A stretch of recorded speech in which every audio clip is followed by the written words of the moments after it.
Et si un des plus grands mystiques de l'histoire de l'islam avait laissé un message caché, un avertissement silencieux destiné à celui qui viendra rétablir la justice sur terre? Aujourd'hui, nous plongeons dans un sujet fascinant et troublant, le secret révélé par Ibn Arabi. Et pourquoi le Mahdi doit rester vigilant face à ce qui l'attend. Avant de commencer, prenons un instant pour invoquer la protection divine. Ô Seigneur, éclaire nos cœurs, purifie nos intentions et guide-nous vers la vérité, loin des illusions et des égarements. Si tu ressens que ces sujets touchent ton cœur et éveillent ta foi, abonne-toi dès maintenant à la chaîne Témoins d'Allah. Et si tu viens de pays francophones comme la France, la Belgique, la Suisse ou le Canada, cette chaîne est aussi pour toi, une communauté qui cherche à comprendre les signes et à renforcer sa foi dans un monde troublé. Entrons maintenant dans ce mystère. Ibn Arabi, le maître des secrets invisibles. Il existe des hommes dont les paroles traversent les siècles, mais dont le véritable message ne se révèle qu'à ceux qui prennent le temps d'écouter entre les lignes. Ibn Arabi fait partie de ces figures mystérieuses, pas seulement un savant, pas seulement un penseur, mais un explorateur de l'invisible, un homme qui ne s'est pas contenté d'étudier la réalité, il a tenté de la percer. Imagine un instant, un homme vivant dans un monde sans écran, sans distraction moderne, mais plongé dans une intensité spirituelle telle qu'il perçoit des dimensions que la plupart ignorent totalement. Il ne parlait pas pour impressionner, il ne cherchait pas à convaincre les foules. Il écrivait comme s'il déposait des fragments de vérité, destinés à être compris bien plus tard. Et c'est là que tout commence à devenir troublant. Car lorsque tu lis ces textes, tu réalises rapidement une chose. Il ne dit jamais tout directement. Ces mots semblent simples, mais ils sont chargés, denses, profonds, parfois même déroutants. Pourquoi? Parce que certaines vérités ne peuvent pas être exposées frontalement. Elles doivent être découvertes, méritées, intériorisées. Alors, Ibn Arabi utilise un langage particulier, celui des allusions. Il parle d'hommes sans donner leur nom. Il décrit des événements sans préciser leur époque. Il évoque des missions, sans révéler clairement leur porteur. Et au milieu de ses écrits, une silhouette apparaît. Pas clairement, pas totalement, mais suffisamment pour intriguer. Un homme choisi, pas choisi par les hommes, pas élevé par les honneurs, mais désigné dans un ordre que peu comprennent. Un homme guidé, mais pas protégé de l'épreuve. Et c'est là que la vision d'Ibn Arabi devient profondément différente de ce que beaucoup imaginent. Car dans l'esprit collectif, celui qui est choisi est souvent perçu comme fort, sûr de lui, presque inébranlable. Mais ici, c'est l'inverse.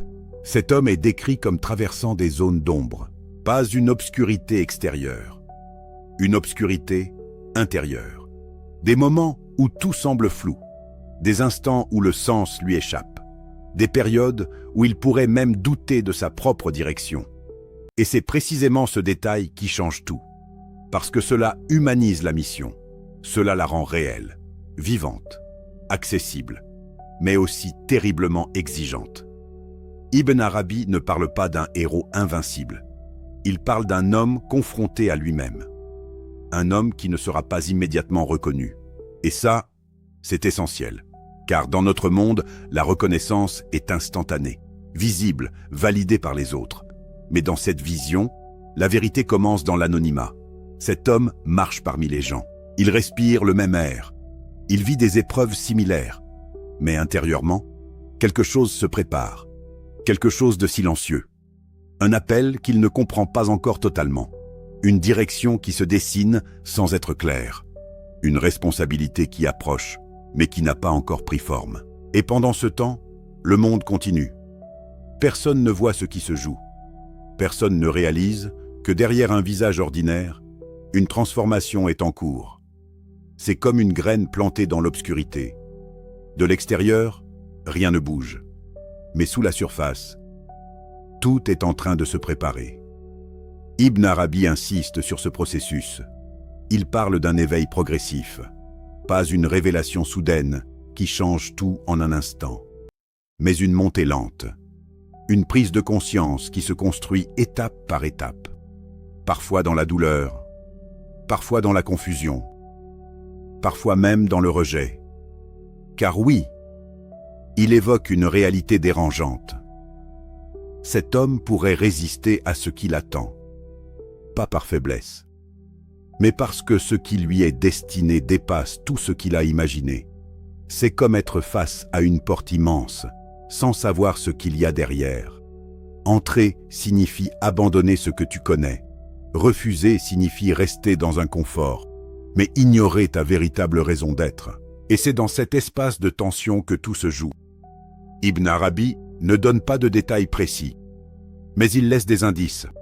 Il parle de tempêtes intérieures, pas des épreuves visibles que tout le monde peut observer, mais des luttes silencieuses, des pensées contradictoires, des émotions intenses, des moments où l'âme semble tirailler entre deux directions. Et plus tu avances dans ces écrits, plus une idée devient claire.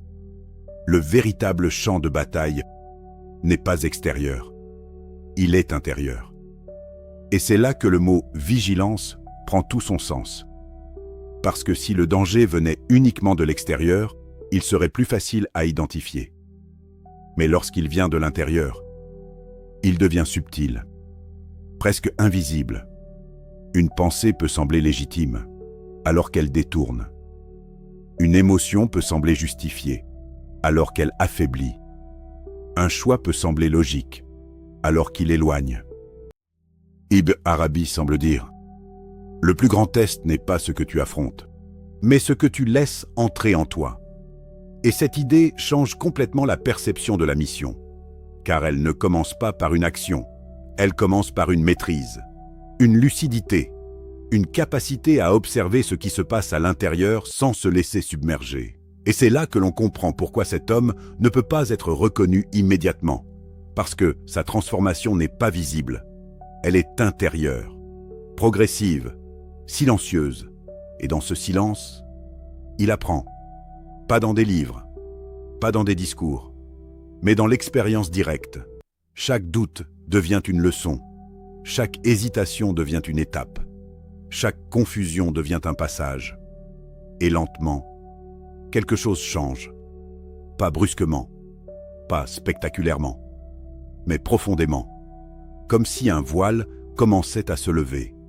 Pas entièrement, pas d'un coup, mais suffisamment pour entrevoir une direction, une vérité, une responsabilité. Et c'est à ce moment précis que le message d'Ibn Arabi devient encore plus intense, car il ne s'arrête pas à la description de cet éveil. Il ajoute un élément troublant, un avertissement.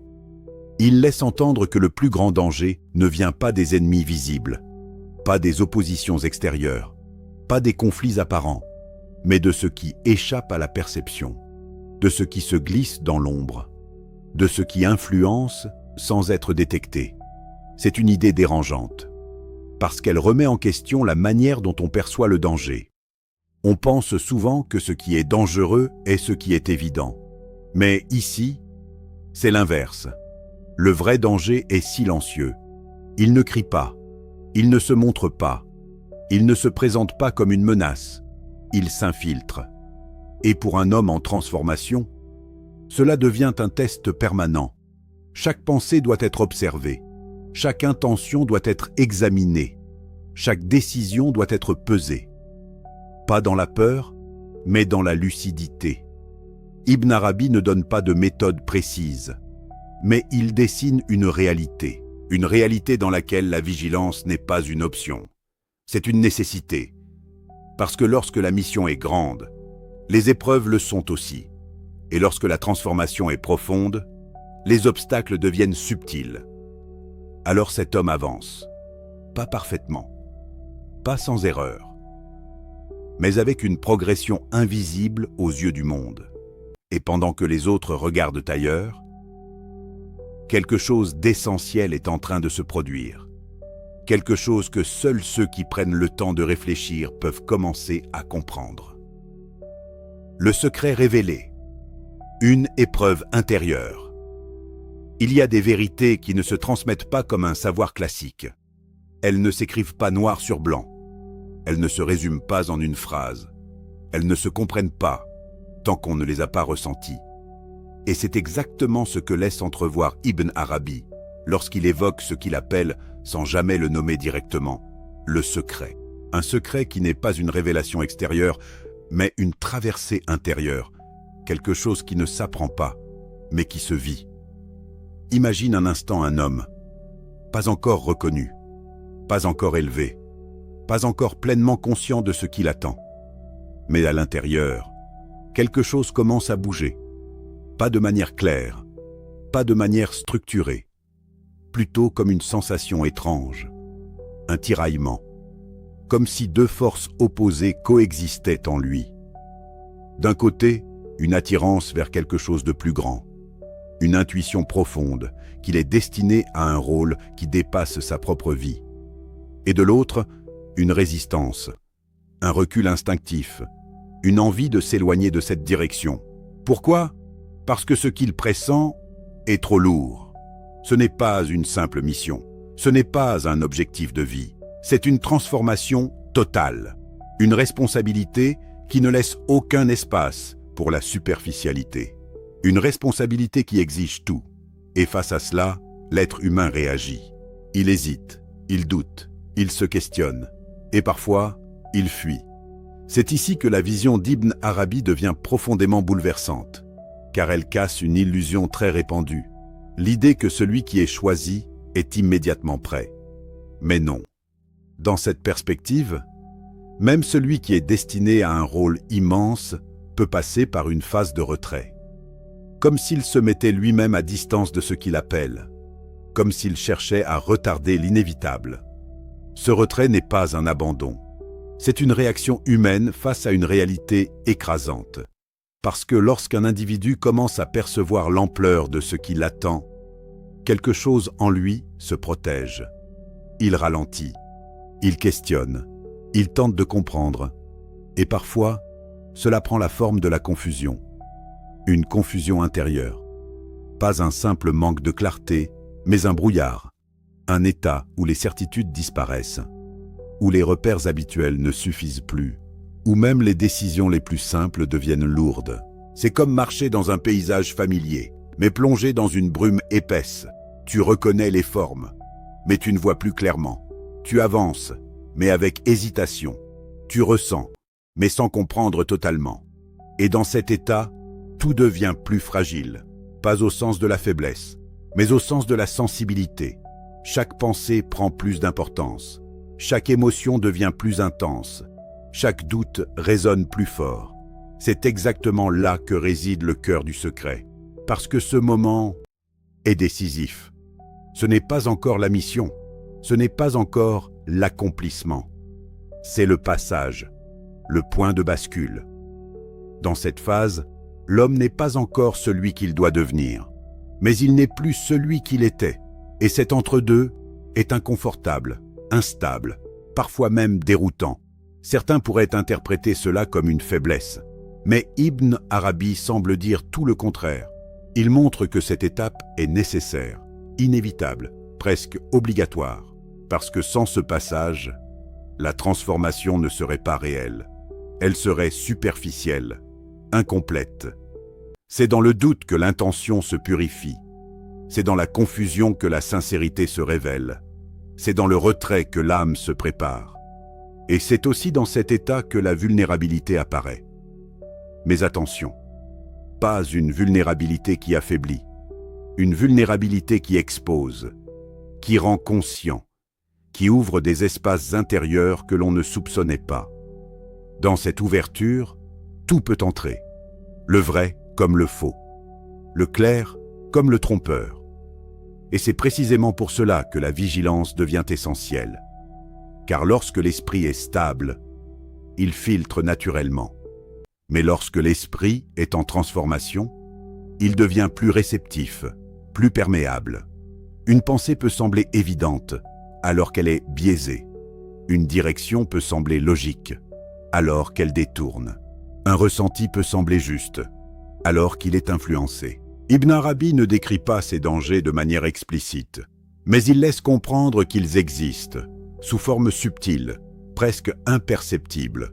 Et c'est là que l'on comprend pourquoi cet homme doit rester vigilant. Pas contre un ennemi visible, pas contre une menace extérieure évidente, mais contre ce qui se glisse à l'intérieur, contre les illusions, contre les interprétations erronées, contre les raccourcis faciles. Parce que dans cet état de transition, il est facile de se tromper, de prendre une direction qui semble juste sur le moment, mais qui éloigne à long terme.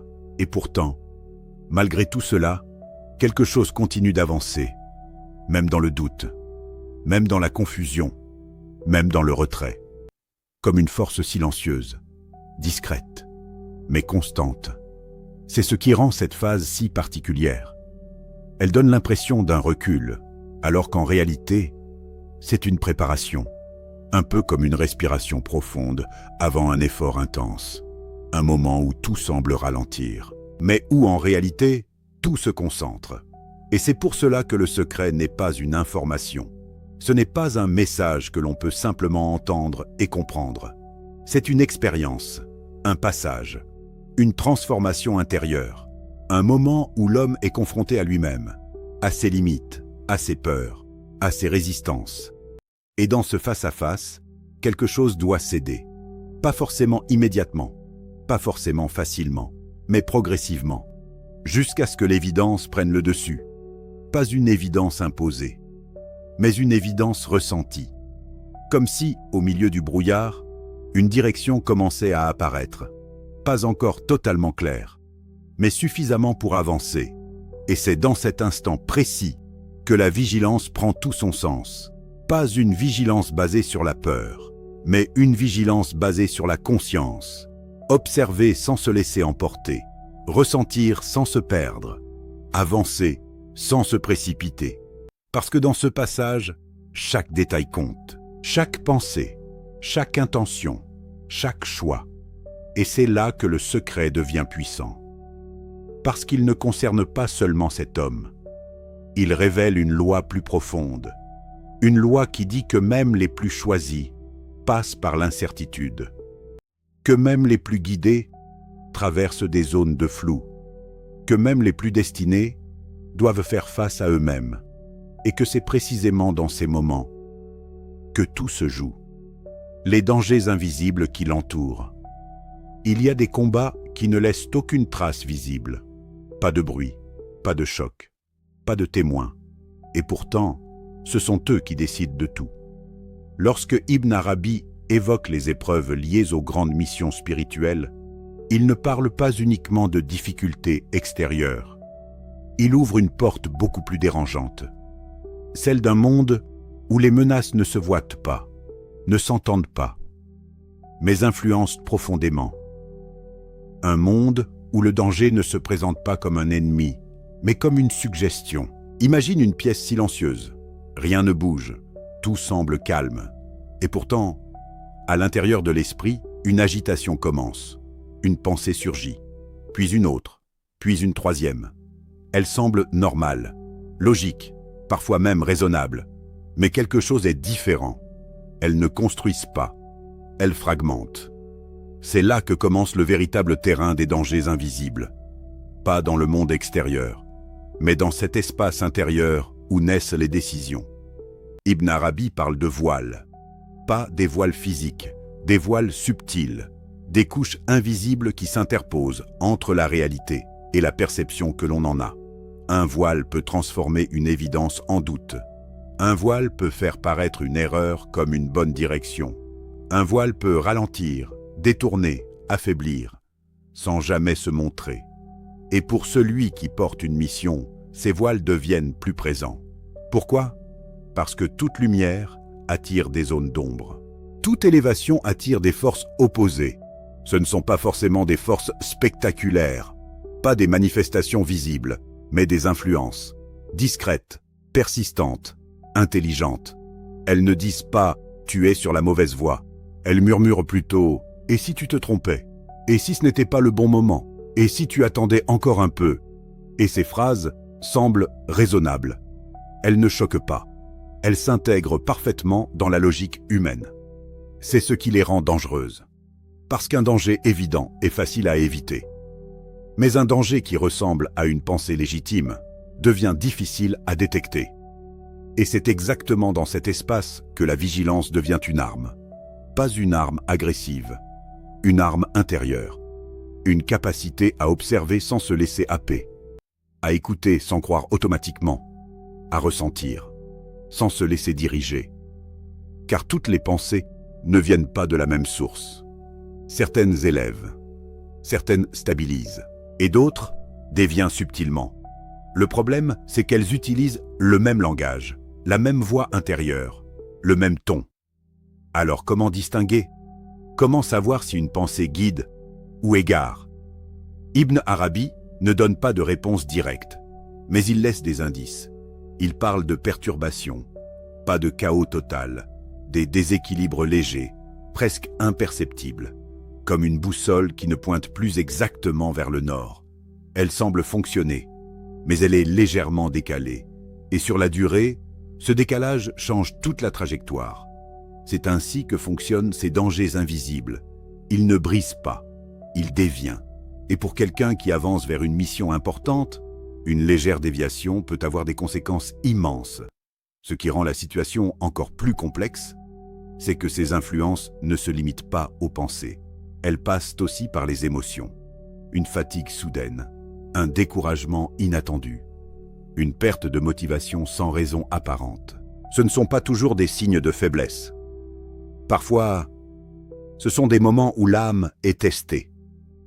Parce que dans ces instants, la lucidité diminue, la vigilance baisse, et c'est là que les suggestions prennent plus de place. Une décision prise dans la fatigue n'est pas la même que celle prise dans la clarté. Une réaction née du découragement n'est pas la même que celle née de la sérénité. Et pourtant, sur le moment, tout semble justifié. C'est pour cela que le danger n'est pas toujours visible. Il ne porte pas de nom. Il ne s'annonce pas. Il se cache dans les détails, dans une hésitation prolongée, dans une opportunité mal interprétée, dans une émotion mal comprise. Et plus la mission est grande, plus ces détails deviennent critiques. Ibn Arabi évoque aussi les illusions. Pas des illusions évidentes, des illusions raffinées, des idées qui semblent profondes, mais qui éloignent, des compréhensions partielles, prises pour des vérités complètes, des raccourcis spirituels qui donnent l'impression d'avancer alors qu'ils ralentissent. C'est comme marcher dans un désert en suivant un mirage. On croit se rapprocher, mais on s'éloigne. Et le plus troublant, c'est que l'on est sincère. On croit bien faire. On pense avancer dans la bonne direction. C'est ce qui rend ces pièges si puissants. Ils ne reposent pas sur la tromperie évidente. Ils reposent sur la confusion. Et dans cet environnement, la vigilance devient bien plus qu'une simple attention. Elle devient une discipline, une manière de vivre, une posture intérieure constante. Observer ses pensées sans s'y attacher immédiatement. Questionner ses émotions sans les rejeter. Analyser ses décisions sans les précipiter. Ce n'est pas un état naturel, c'est un entraînement. Et pour celui qui porte une responsabilité immense, cet entraînement est indispensable. Parce que chaque erreur intérieure peut se traduire par une conséquence extérieure. Chaque illusion non détectée peut influencer une action réelle. Et pourtant, malgré tout cela, il ne s'agit pas de vivre dans la peur. Ibn Arabi ne décrit pas un monde où tout est menace. Il décrit un monde où tout demande conscience. La différence est immense, la peur paralyse, la conscience est claire, et c'est précisément cette lumière intérieure qui devient la véritable protection. Pas une protection contre tout, mais une protection contre l'égarement. Car au final, le plus grand danger n'est pas de tomber, c'est de tomber, sans s'en rendre compte. Et dans ce chemin invisible, la chute ne fait pas de bruit. Elle commence souvent par un simple écart, un léger déplacement, presque imperceptible. Mais avec le temps, cet écart devient une distance. Et c'est pour cela que celui qui avance vers une mission aussi grande doit rester en éveil. Pas seulement face au monde, mais face à lui-même, face à ce qui traverse son esprit, face à ce qui influence son cœur, face à ce qui oriente ses choix. Parce que dans cet espace intérieur se joue le véritable destin, et seuls ceux qui apprennent à voir l'invisible peuvent éviter de s'y perdre. La nuit de la transformation. Il existe un moment dans certaines vies où tout semble suspendu. Plus de repères clairs, plus de direction évidente, plus de certitude solide. Un moment étrange, où l'on ne peut ni avancer comme avant, ni revenir en arrière. C'est dans cet espace fragile que Ibn Arabi évoque ce qu'il laisse entendre comme un point de rupture absolue. Une nuit. Pas une nuit ordinaire. Pas simplement une absence de lumière extérieure, mais une nuit intérieure, dense, silencieuse, totale. Imagine un homme arrivé à un point où tout ce qu'il croyait comprendre ne tient plus.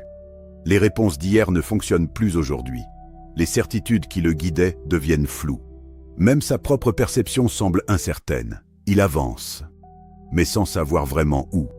Il ressent, mais sans comprendre pleinement ce qu'il vit. Cette nuit n'est pas une punition, c'est une immersion, une plongée dans un espace où tout est mis à nu, sans distraction, sans illusion confortable, sans échappatoire. C'est comme si l'âme était placée face à elle-même, sans filtre. Et dans ce face-à-face, rien ne peut être caché, ni les peurs, ni les résistances, ni les attachements. Tout remonte, pas pour détruire, mais pour révéler. C'est là que la notion de transformation prend tout son sens. Parce que avant de devenir, il faut se dépouiller. Avant de comprendre, il faut accepter de ne plus savoir. Avant de recevoir, il faut se vider. Et cette étape est inconfortable, profondément. Car l'être humain cherche naturellement la stabilité. Il veut comprendre, il veut contrôler, il veut anticiper. Mais dans cette nuit, rien ne peut être contrôlé. Chaque tentative de reprendre le contrôle semble échouer. Chaque effort pour clarifier semble compliquer davantage. C'est une expérience déstabilisante, presque déroutante. Et pourtant, c'est précisément là que tout se joue. Ibn Arabi suggère que c'est dans cet état que l'homme atteint un point critique. Un point où il ne peut plus s'appuyer sur ses propres forces. Un point où ses propres mécanismes ne suffisent plus. Et c'est là que le basculement devient possible. Parce que tant que l'individu pense pouvoir porter seul, il reste dans une certaine limite. Mais lorsqu'il atteint ce point de saturation intérieure, quelque chose lâche. Pas dans le sens de l'abandon, mais dans le sens du relâchement. Comme si, après avoir résisté, combattu, cherché, il cessait enfin de s'accrocher. Et dans cet instant précis, un espace s'ouvre. Un espace nouveau, calme, silencieux. C'est souvent très subtil, pas spectaculaire, pas accompagné de signes extérieurs visibles, mais intérieurement, tout change. Ce qui était confus devient clair. Ce qui semblait complexe devient simple. Ce qui était lourd devient évident. Pas parce que la réalité a changé, mais parce que la perception s'est transformée. C'est comme si un voile se levait d'un seul coup, pas progressivement, pas lentement, mais avec une précision étonnante. Et dans cet instant, l'homme comprend, pas intellectuellement, mais profondément. Il voit ce qu'il ne voyait pas, il comprend ce qu'il ne comprenait pas, il accepte ce qu'il refusait. Tout ce qu'il fuyait devient évident. Et cette évidence ne laisse plus de place au doute. Pas parce qu'il a trouvé toutes les réponses, mais parce qu'il a trouvé une direction claire, stable, inébranlable. Et c'est là que la transformation se manifeste réellement, parce que ce n'est pas simplement un changement d'état, c'est un changement de nature intérieure. L'homme qui sort de cette nuit n'est plus le même que celui qui y est entré. Il porte toujours son humanité, ses émotions, ses limites, mais quelque chose en lui est aligné, une cohérence nouvelle, une stabilité intérieure, une clarté qui ne dépend plus des circonstances extérieures, et surtout, une acceptation totale de ce qui doit être. Ce qui est fascinant dans cette description, c'est que cette transformation ne peut pas être simulée, elle ne peut pas être imitée, elle ne peut pas être accélérée artificiellement, elle doit être vécue, traversée, intégrée, parce que c'est précisément l'épreuve qui donne sa profondeur à la transformation. Sans la confusion, la clarté n'aurait pas la même valeur. Sans le doute, la certitude serait superficielle. Sans le poids, la responsabilité serait légère. Et c'est pour cela que cette nuit est essentielle. Elle n'est pas un obstacle. Elle est un passage obligatoire, inévitable. Et dans ce passage, l'homme ne devient pas quelqu'un d'autre.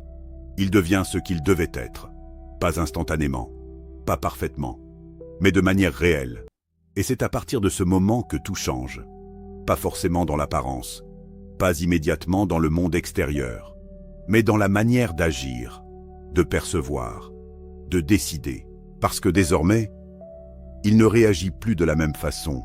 Ce qui le perturbait avant ne l'atteint plus de la même manière. Ce qui le faisait hésiter ne le ralentit plus autant. Ce qui le faisait douter n'a plus le même impact. Et cela ne vient pas d'un effort. Cela vient d'un état intérieur transformé. Et c'est précisément ce qui rend cette nuit si puissante. Parce qu'elle marque une frontière invisible. Avant et après. Avant la confusion. Après la clarté. Avant la résistance. Après l'acceptation. Avant la dispersion. Après l'alignement. Et dans ce passage, quelque chose s'est scellé. Pas par obligation, mais par évidence. Comme si, au cœur de l'obscurité, une lumière s'était imposée. Pas extérieure, intérieure. Et cette lumière ne s'éteint plus de la même manière. Ce que cela nous enseigne aujourd'hui. Et si cette histoire n'était pas seulement l'histoire d'un homme, mais un miroir tendu vers toi, pas un récit lointain réservé à une époque inconnue, pas une figure inaccessible enfermée dans des textes anciens, mais un schéma, un modèle, une réalité qui se répète à des échelles différentes. Lorsque Ibn Arabi évoque ces phases de doute, de confusion et de transformation, il ne parle pas uniquement d'un destin exceptionnel. Il décrit un mécanisme, une loi intérieure, quelque chose que beaucoup vivent, sans forcément le comprendre. Regarde ta propre vie, pas les grands moments visibles, mais les périodes silencieuses, celles où tout semble ralentir, celles où tu te poses trop de questions, celles où tu ne sais plus exactement où tu vas. Ces moments, tu les as peut-être perçus comme des blocages, comme des pertes de temps, comme des signes que quelque chose ne va pas. Mais si c'était l'inverse, si ces moments n'étaient pas des arrêts, mais des transitions, parce que c'est souvent dans ces phases que quelque chose change. Pas à l'extérieur, à l'intérieur. Tu commences à voir différemment, à ressentir différemment, à remettre en question ce que tu acceptais sans réfléchir. Et même si cela crée de l'inconfort, cela ouvre aussi un espace où de nouvelles compréhensions peuvent émerger. C'est exactement ce que ce récit nous invite à reconsidérer. Le doute. On le voit souvent comme un ennemi, comme un signe de faiblesse, comme quelque chose à éliminer rapidement. Mais ici, il prend un autre sens. Il devient un passage. Pas un état dans lequel rester, mais un moment à traverser. Parce que le doute force à réfléchir. Il casse les automatismes. Il oblige à chercher plus profondément. Et parfois, c'est ce dont on a besoin. Pas pour se perdre, mais pour sortir des illusions. Parce que la réalité, c'est que beaucoup de certitudes ne sont que des habitudes, des idées jamais remises en question, des directions suivies, sans véritable conscience. Et lorsque ces certitudes commencent à se fissurer, cela crée une instabilité. Mais cette instabilité peut être constructive. Elle peut ouvrir la porte à quelque chose de plus authentique. Et c'est là que la vigilance entre en jeu. Pas une vigilance rigide, pas une tension permanente, mais une présence. Être attentif à ce qui se passe en soi. Observer ses pensées, sans les accepter automatiquement. Ressentir ses émotions, sans se laisser submerger. Prendre du recul, même lorsque tout semble urgent. C'est une posture, une manière d'habiter son propre esprit. Parce que sans cette vigilance, il est facile de se laisser emporter. Par des pensées répétitives, par des peurs amplifiées, par des interprétations erronées. Et dans ces moments-là, on peut prendre des décisions qui ne sont pas alignées. Des décisions basées sur la fatigue, sur la pression, sur une vision limitée. Alors que si l'on ralentit, si l'on observe, si l'on laisse passer le brouillard, une autre clarté peut apparaître. Pas forcément immédiatement, pas forcément de manière spectaculaire, mais progressivement. C'est exactement ce que ce message cherche à faire comprendre. Ce que tu vis dans ces moments de recul n'est pas forcément une perte. Cela peut être une préparation, un réalignement, un nettoyage intérieur. Parce qu'avant d'avancer plus loin, il faut parfois se délester de certaines croyances, de certaines habitudes, de certaines illusions. Et ce processus n'est pas toujours confortable. Il peut donner l'impression de régresser, de tourner en rond, de ne plus progresser. Mais en réalité, il prépare autre chose, quelque chose de plus solide, plus clair, plus aligné. Et c'est pour cela que le message attribué à Ibn Arabi est si puissant. Il ne dit pas seulement « attention aux dangers invisibles ». Il dit aussi « regarde différemment ce que tu traverses ». Parce que ce qui semble être un éloignement peut être une redirection. Ce qui semble être une confusion peut être une remise à zéro. Ce qui semble être un arrêt peut être une transition. Et dans cette perspective, tout change. Tu ne subis plus ces moments de la même manière. Tu commences à les observer, à les analyser, à les traverser, avec plus de conscience. Pas sans difficulté, mais avec une autre compréhension. Et c'est là que quelque chose d'essentiel se produit. Tu ne cherches plus seulement à avancer, tu cherches à avancer, justement, avec lucidité, avec intention, avec alignement. Et cela fait toute la différence. Parce qu'au final, ce n'est pas la vitesse qui compte, c'est la direction. Et cette direction ne se construit pas uniquement dans les moments de clarté. Elle se forge aussi dans les moments de doute, dans les phases de recul, dans les périodes où rien ne semble évident. Et c'est pour cela que cette histoire dépasse largement le cadre d'un seul individu. Elle devient une clé de lecture, une manière de comprendre ce que beaucoup vivent, sans pouvoir l'expliquer. Une manière de redonner du sens à des moments qui semblent vides, et peut-être au fond. Une manière de réaliser que certaines périodes de ta vie ne sont pas là pour te freiner, mais pour te préparer. Le secret révélé par Ibn Arabi n'est pas un simple mystère à découvrir. C'est un appel à la vigilance, à la patience et à la compréhension profonde des épreuves que vivent les âmes choisies, et même les nôtres. Le Mahdi, dans cette vision, n'est pas seulement un guide futur. Il est le reflet d'un chemin intérieur, d'une transformation que chacun peut expérimenter à son échelle. Alors pose-toi cette question. Et si tes moments de doute n'étaient pas des faiblesses, mais des étapes vers quelque chose de plus grand? Si cette vidéo t'a apporté une réflexion, n'oublie pas de t'abonner à Témoins d'Allah, surtout si tu fais partie des pays francophones comme la France, la Belgique, la Suisse ou le Canada. Car comprendre ces signes, c'est déjà commencer à se préparer.